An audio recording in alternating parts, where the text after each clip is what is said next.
بسم اللہ الرحمن الرحیم. In the name of Allah, the Beneficent, the Merciful. ما بعد فقد قال الله تبارك وتعالى في القرآن المجيد والفرقان الحميد. أعوذ بالله من الشيطان الرجيم. بسم الله الرحمن الرحيم. والفجر وليال عشر. وقال النبي صلى الله عليه وسلم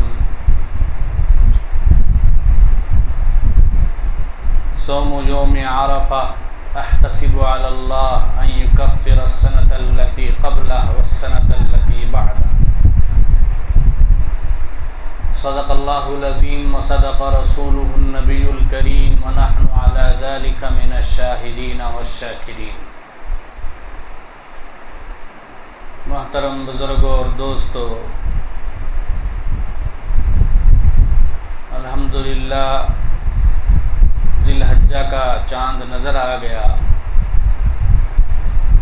اس مہینے کی 10ویں تاریخ کو اللہ اور اس کے رسول صلی اللہ علیہ وسلم کی طرف سے حکم ملا ہے کہ ہم عید منائیں.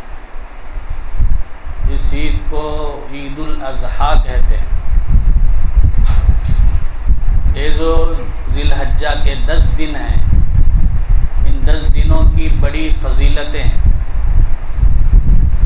ان کی فضیلتوں کو بیان کرنے ہی کے لیے اللہ نے قرآن کریم میں ذی الحجہ کی 10 راتوں کی قسم کھائی. اللہ پاک فرماتے ہیں والفجر ولیال عشر، قسم ہے صبح صادق کی اور قسم ہے 10 راتوں کی. اکثر مفسرین نے فرمایا ہے کہ 10 راتوں سے مراد ذی الحجہ کی 10 راتیں. اللہ تعالیٰ کو اپنی بات پر وزن پیدا کرنے کے لیے قسم کھانے کی ضرورت نہیں ہے. اللہ کی ہر بات وزنی ہے، اللہ کی ہر بات قیمتی ہے.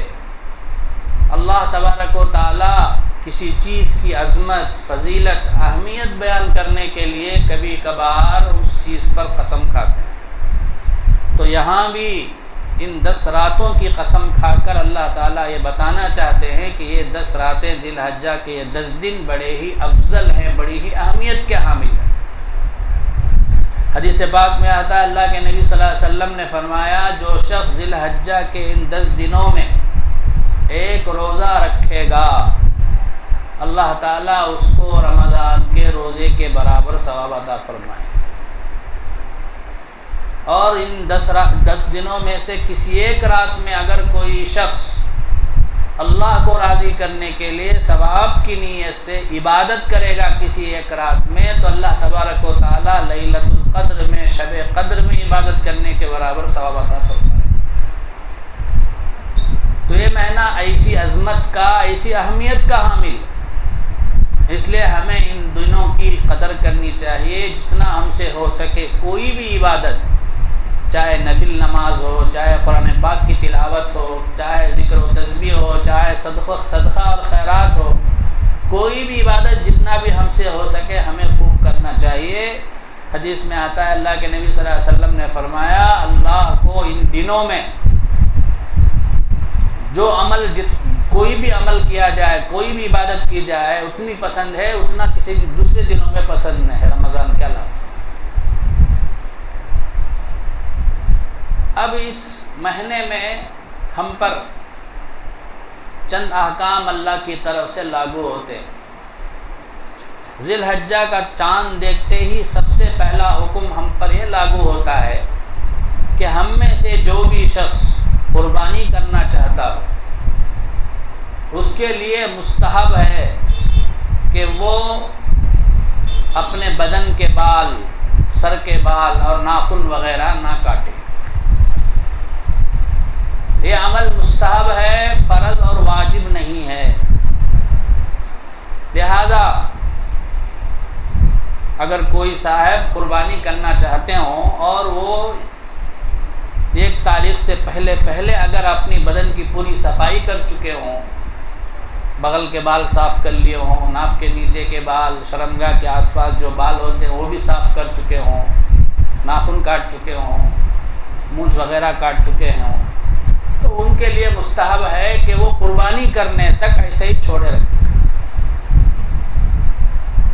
لیکن اگر کوئی معلوم نہیں تھا، بھول گئے، اب ایک تاریخ شروع ہو گئی، تو اب اس کو بعض لوگ ایسا ضروری سمجھتے ہیں کہ کبھی کبھار یہ بغل کے بال، ناخن کے نیچے کے بال ایسے ہی چھوڑے رکھے ہوئے ہوتے ہیں، حالانکہ 40 دن ہو چکے ہوتے ہیں۔ اب اس کے خاطر، ایک مستحب عمل کے خاطر اس کو ایسے ہی چھوڑے رکھتے ہیں، حالانکہ 40 دن سے زیادہ بال وغیرہ صاف نہیں کرنا مکروہ تحریمی ہے۔ ایسے ہی نماز پڑھیں گے تو ہماری نماز مکروہ ہو جائے گی۔ یہ ضروری نہیں ہے، اگر آپ پہلے سے صفائی نہیں کر رہے ہیں تو صاف کر لیں پہلے، یہ پہلا عمل ہے۔ دوسرا عمل 9 ذی الحجہ کا روزہ، یہ بھی نفلی روزہ ہے، مستحب روزہ ہے، یہ بھی کوئی فرض اور واجب نہیں ہے۔ اگر کسی کے رمضان کے روزے قضا ہو گئے ہیں تو اسے چاہیے کہ پہلے قضا رکھے۔ انشاءاللہ امید ہے اللہ تعالیٰ قضا روزے اگر رکھے گا اس دن تو نفل روزے کا بھی ثواب عطا کر دیں۔ اور اگر کوئی رکھنا چاہتے ہیں نفل کا روزہ تو رکھیں، ضرور رکھیں، اس کا بڑا ثواب ہے۔ اللہ کے نبی صلی اللہ علیہ وسلم نے فرمایا، مجھے اللہ سے امید ہے کہ اللہ تبارک و تعالی عرفے کے دن کے روزے رکھنے پر گزشتہ سال کے ایک سال کے گناہ بھی معاف کر دیں گے، آئندہ آنے والے 1 سال کے گناہ بھی معاف کر دیں گے۔ اتنا بڑا ثواب ہے۔ لیکن یہاں گناہ سے چھوٹے چھوٹے گناہ مراد ہیں، بڑے گناہ نہیں، کیونکہ بڑے گناہ ہماری توبہ کے بغیر معاف نہیں ہوتے۔ اور اسی طرح ایسے بڑے گناہ جو بندوں کے حقوق سے متعلق ہوں وہ ہماری توبہ سے معاف نہیں ہوتے جب تک کہ بندوں کے حق نہ ادا کریں۔ صرف ہم توبہ کر لیے تو نہیں، معاف نہیں ہوں گے۔ جو بھی حقوق بندوں کے حقوق سے متعلق ہوں، جب تک ان کا حق ادا نہیں کریں گے اور توبہ نہیں کریں گے وہ معاف نہیں ہوں گے۔ یہ دوسرا عمل ہوا۔ تیسرا عمل تکبیر تشریق پڑھنا۔ 9 تاریخ یعنی 9 ذی الحجہ عرفہ کا جو دن ہے، اس دن کی صبح کی نماز سے لے کر 13ویں ذی الحجہ کہ عصر کی نماز تک پورے 5 دن 9، 10، 11، 12، 13 پورے 5 دن ہر فرض نماز کے بعد بلند آواز سے 1 مرتبہ تکبیر تشریق، اللہ اکبر اللہ اکبر، لا الہ الا اللہ واللہ اکبر اللہ اکبر وللہ الحمد، یہ تکبیر پڑھنا بلند آواز سے واجب ہے مردوں کے لیے، ہر فرض نماز کے بعد 1 مرتبہ پڑھنا۔ اس کو اونچی آواز سے پڑھنے کا حکم ہے۔ ہماری عادت ہے کہ اللہ دین میں جو حکم ہوتا ہم اس کے الٹا ہی کرتے ہیں۔ اب یہ جو تکبیر تشریق ہے اس کو بلند آواز سے پڑھنے کا حکم ہے، لیکن وہاں ہمارے آوازیں نہیں نکلتی۔ ذکر ہے، دعا ہے، درود ہے، اس کو آہستہ پڑھنے کا حکم ہے، اسے زور زور سے پڑھتے ہیں نہیں۔ اللہ کی طرف سے جیسا حکم ہے اسی کے مطابق کرنا ضروری ہے۔ تو اس تکبیر تشریق کو بلند آواز سے پڑھنا واجب ہے 1 مرتبہ۔ لہٰذا اس کی کوشش کریں کہ ان 5 دنوں میں ہر فرض نماز کے بعد بلند آواز سے ہم پڑھیں۔ فقہاء نے لکھا ہے کہ عورتوں پر بھی تکبیر تشریق واجب ہے، لہذا عورتیں بھی کیا کریں گی، اپنے گھروں میں جب نمازیں پڑھیں گی تو کچھ ہلکی آواز سے، ان کے لیے بلند آواز نہیں ہے، وہ کچھ ہلکی آواز سے تکبیر تشریق پڑھیں گی 1 مرتبہ۔ مسجد میں تو امام صاحب یاد دلا دیتے ہیں، جس کی وجہ سے ہم تکبیر تشریق پڑھ لیتے ہیں مرد حضرات، اب عورتوں کو یاد نہیں رہتا۔ تو حضرت مفتی تقی عثمانی صاحب دامت برکاتہم محمد فیوزم فرماتے ہیں کہ عورتوں کو چاہیے کہ جہاں وہ نماز پڑھتے ہیں گھر میں، وہاں سامنے لکھ کے لگا لیں تکبیر تشریق پڑھنا ہے وہ، تاکہ یاد آئے۔ تو بہرحال عورتوں کو بھی حکم ہے کہ وہ ان 5 دنوں میں ہر فرض نماز کے بعد، سنت نمازوں کے بعد، نفل نماز کے بعد نہیں، فرض نماز کے بعد جو ہے وہ بلند آواز سے تکبیر تشریق پڑھے۔ یہ تیسرا حکم۔ چوتھا حکم عید کے دن عید کی نماز پڑھنا، یہ بھی واجب ہے۔ عید کی کی عید کی 2 رکعت نماز پڑھنا یہ بھی واجب ہے۔ بہت سے تجارت کرنے والے، بہت سے جو قصائی کا کام جو کرتے ہیں، وہ سب اس دن اپنے بیپار میں ایسے مگن ہو جاتے ہیں کہ ان کو نماز بھی یاد نہیں رہتی۔ سال میں 1 مرتبہ نماز آتی ہے، اسے بھی چھوڑ دیتے ہیں۔ یہ نماز ایسی ہے کہ اس کی قضا بھی نہیں ہے، چھوٹ جائے تو اس کی قضا بھی نہیں ہے۔ اس لیے اس کا اہتمام کرنا چاہیے کہ ہم نماز پہلے پڑھیں گے، اس کے بعد دوسرا کام۔ یہ چوتھا حکم۔ 5واں حکم ہے قربانی کا عمل۔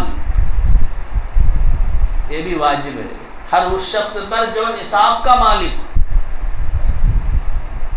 بزرگوں اور دوستوں، یہ قربانی کیا ہے؟ حضرات صحابہ نے رسول اللہ صلی اللہ علیہ وسلم سے یہی سوال کیا، ما ہی الاضاحی یا رسول اللہ، اے رسول اللہ صلی اللہ علیہ وسلم یہ قربانیاں کیا ہیں؟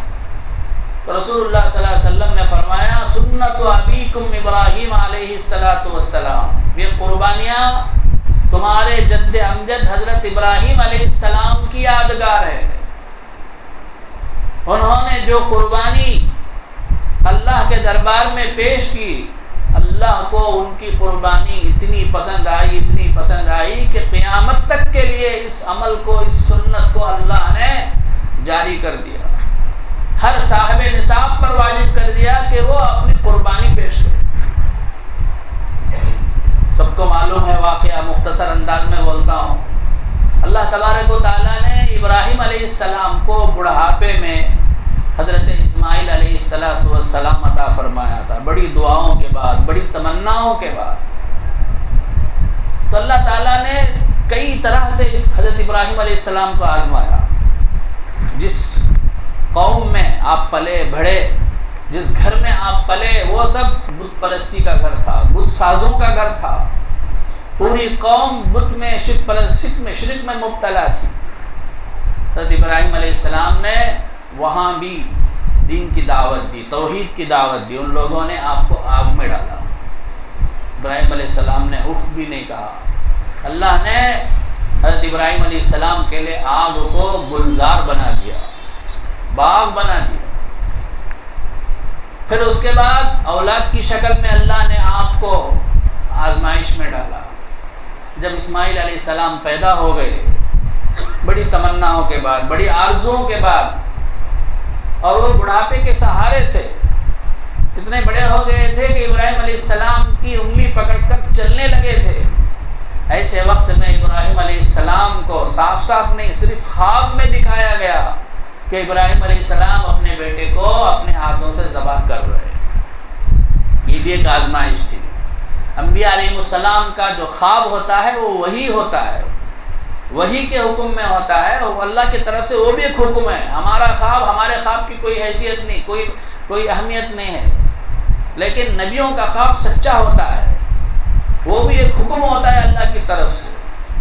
تو اس لیے خواب میں دکھایا گیا کہ یہ دیکھنے کے لیے کہ ابراہیم علیہ السلام اس پر عمل کرتے ہیں کہ نہیں کرتے ہیں۔ ابراہیم علیہ السلام تو ابو الانبیاء تھے، سارے انبیاء کے باپ تھے، وہ کیسے نہیں سمجھتے؟ فوراً سمجھ گئے۔ اس کے بعد اپنے بیٹے کو آزمانے کے لیے اپنے بیٹے سے پوچھا، یا بنی انی اری فی المنام انی اذبحک فانظر ماذا تری، یہ دیکھنے کے لیے کہ بیٹے کے پاس اللہ کے حکم کی کیا اہمیت ہے۔ بیٹے سے پوچھا ہے، بیٹے میں اس طرح خواب میں دیکھ رہا ہوں کہ میں تجھے اپنے ہاتھوں سے ذبح کر رہا ہوں، بتا تیری کیا رائے ہے؟ بیٹا بھی کون تھا؟ ابراہیم علیہ السلام کا بیٹا تھا۔ بیٹا بھی کون تھا؟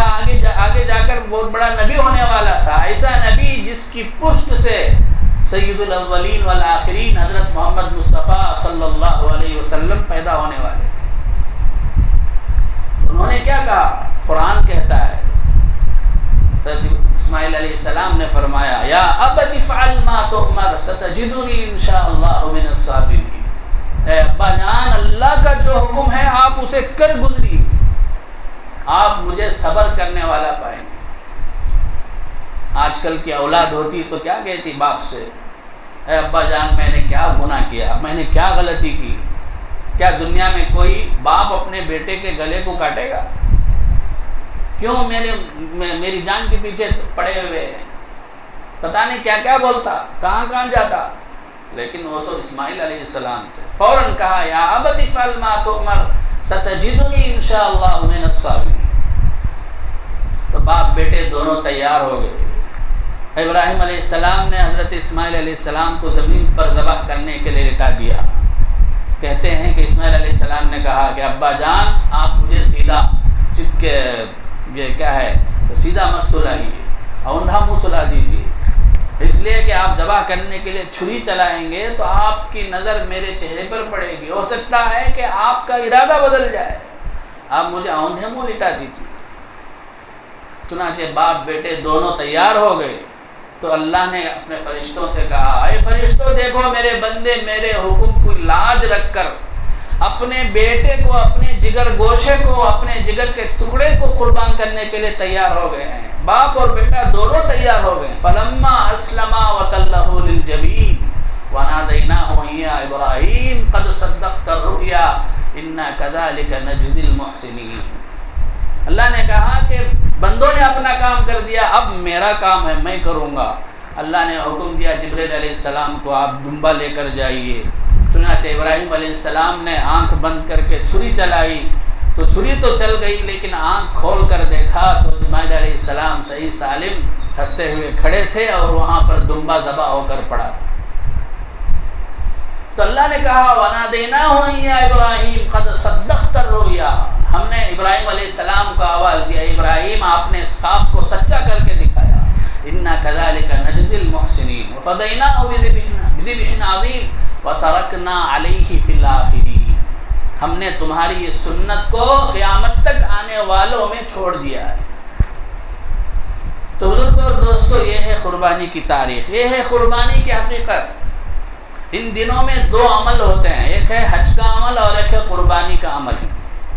ان دونوں عمل کے ذریعے اللہ ہمیں دین کی حقیقت سکھاتے ہیں، سمجھاتے ہیں. دین کی حقیقت اللہ اور اس کے رسول کی بات ماننے کا نام ہے، اتباع کا نام ہے. اللہ کا حکم آ جائے تو یہ نہیں دیکھنا کہ میری جان کا کیا نقصان ہوگا، میرے مال کا کیا نقصان ہوگا، میری عزت داؤ پہ لگ جائے گی، یہ نہیں دیکھنا. اللہ کا حکم سب سے پہلے. جیسے ابراہیم علیہ السلام نے اپنے اولاد کی بھی پرواہ نہیں کی، اپنے جگر گوشے کی بھی پرواہ نہیں کی، اللہ کا حکم آتے اس کو بھی قربان کرنے کے لیے تیار ہو گئے. ایسے ہی ہمیں دین کے ہر معاملے میں اللہ کے حکم کو سب سے زیادہ اہمیت دینا ہے، سب سے اوپر رکھنا ہے. اللہ کے حکم کے پورا کرنے میں ہمیں اپنی جان کی قربانی دینی پڑے تو دینے کے لیے ہمیں تیار رہنا چاہیے. مال کی قربانی دینی پڑے تو دینے کے لیے تیار رہنا چاہیے. عزت کی قربانی دینی پڑے تو کوئی بات نہیں، اللہ کا حکم سب سے بڑا. اب حج اور قربانی کے عمل میں دیکھیے، حج میں 8 ذی الحجہ کو حاجیوں کے لیے حکم ہے کہ مینا کے میدان میں جاؤ، جا کے وہاں 5 نمازیں پڑھو. اب 8ویں ذی الحجہ کو حج کا کوئی کام نہیں ہے، وہاں صرف نماز پڑھنا ہے. اب اللہ کا حکم ہے وہ کرنا ہے. اگر کوئی آدمی عقل استعمال کر کے میں کیوں جاؤں، حرم میں ایک نماز پڑھنے کا ثواب 1 لاکھ کے برابر ہے اور مینا میں کوئی کام بھی نہیں ہے حج کا، میں حرم ہی میں رہوں گا، 5 نمازیں ہی پڑھوں گا، تو کوئی ثواب نہیں ملے گا اسے. کیونکہ کسی جگہ میں، کسی چیز میں، کسی وقت میں کوئی فضیلت نہیں ہے، ثواب نہیں ہے جب تک کہ اللہ کا حکم نہ آ جائے. اللہ کا حکم آئے تو ثواب، نہیں تو نہیں. عرفہ کے میدان میں 9 ذی الحجہ کو ٹہرنا حج کا فرض ہے، ہم رکن ہے. باقی سارے کام کر دیا حج کا، 9 ذی الحجہ کو عرفہ کے میدان میں نہیں ٹہرا تو حج ہوتا نہیں اس کا. لیکن صرف اس ایک دن ہے، وہ اس ایک دن وہاں عمل کرنے کا ثواب ہے. اب باقی 350 پر 9 دن بھی وہ عرفہ کا میدان وہی رہتا ہے. اب اگر کوئی آدمی 9 ذی الحجہ کو چھوڑ کر باقی دن وہاں جا کے عبادت کرے، کوئی ثواب نہیں. ایسے ہی وہ جمرات، جو شیطان کے جو پتھر ہیں جس پہ کنکر مارے جاتے ہیں، وہ بھی سال بھر وہاں رہتے ہیں. اب سال بھر یہ 3 دنوں کو چھوڑ کے 10, 11, 12, 13 کو چھوڑ کے باقی دنوں میں آپ جا کے وہاں کنکر ماریں گے، کوئی ثواب نہیں ملے گا، کیونکہ اللہ کا حکم نہیں ہے. تو بہرحال اللہ تعالیٰ ہمیں قدم قدم پر یہ سمجھاتے ہیں، سکھاتے ہیں کہ میرا حکم سب سے بڑا ہے. حکم کے بعد ہی باقی سب چیزیں ہیں۔ ایاز اور محمود، یہ قصہ بہت مشہور ہے۔ محمود نامی بادشاہ تھا، اس کا ایک غلام تھا ایاز، اس سے اسے بڑی محبت تھی کیونکہ وہ بادشاہ پہ قربان تھا، بادشاہ کے حکم کو مانتا تھا۔ دوسرے جو وزراء تھے وہ جلتے تھے، حسد کرتے تھے ایاز پر، غلام ہو کے بادشاہ کا اتنا مقرر ہو گیا۔ اب یہ بات بادشاہ کو پہنچ گئی تو بادشاہ نے دوسرے لوگوں کو سمجھانے کے بتانے کے لیے کہ ایاز میرا کتنا فرما بردار ہے، کہا کہ میرے خزانے میں جو سب سے قیمتی ہیرا ہے اسے لے کر آؤ۔ دربار میں منگوایا۔ اب ایک ایک وزیر سے کہا کہ یہ جو ہیرا ہے اسے توڑ دو ہتھوڑے سے۔ ہر وزیر کو بلایا لیکن کوئی تیار نہیں۔ ہر ایک آدمی بولنے لگا کہ بادشاہ جناب یہ کتنا قیمتی ہیرا ہے کہ آس پاس کے کسی بادشاہ کے پاس یہ نہیں ہے، سب جو ہے اس کی لالچ میں پڑے ہوئے ہیں۔ اب کیا بات کہہ رہے ہیں؟ ہر ایک آدمی الٹا بادشاہ کو سمجھانے لگا۔ اب بادشاہ نے ایاز کو کہا کہ یہ جو ہیرا ہے اسے توڑو۔ فوراً ہتھوڑا لے کر آیا، لا کے توڑ دیا۔ دوسرے وزیر کہنے لگے یہ بیوقوف عقل کیا ہے، بے عقل جو ہے کیسا دیوانہ پاگل ہے کہ کتنے قیمتی ہیرے کو توڑ دیا۔ بادشاہ نے پوچھا ایاز سے، اتنے بڑے بڑے وزیر تھے انہوں نے نہیں توڑا، تو نے اتنے قیمتی ہیرے کو کیوں توڑ دیا؟ تو ایاز نے یہی کہا کہ بادشاہ جناب میرے نزدیک آپ کا حکم قیمتی ہے اس ہیرے سے بھی، یہ ہیرے سے بھی بڑھ کر آپ کا حکم قیمتی ہے، چاہے ہیرا چلا جائے کوئی بات نہیں، لیکن میرے بادشاہ کا حکم، میرے آقا کا حکم نہ توڑے۔ تو بزرگوں اور دوستو، اب جو قربانی کے ایام آ رہے ہیں تو یہاں بھی ہمیں یہ دیکھنا ہے کہ ہم پر قربانی واجب ہے کہ نہیں۔ اگر واجب ہے تو ضرور کرنا چاہیے، چاہے اس کی وجہ سے ہمارے پیسے خرچ ہو جائیں، کوئی بات نہیں، کیونکہ اللہ کا حکم ہے۔ اللہ کے نبی نے فرمایا من وجد سعۃ لأن یضحی فلم یضحی فلا یقربن مصلی۔ جو شخص قربانی کرنے کی سکت رکھے، طاقت رکھے، 4000 5000 بکرا کرنا ہے تو 15000 کوئی مشکل نہیں ہے، سال میں ایک بار ہے۔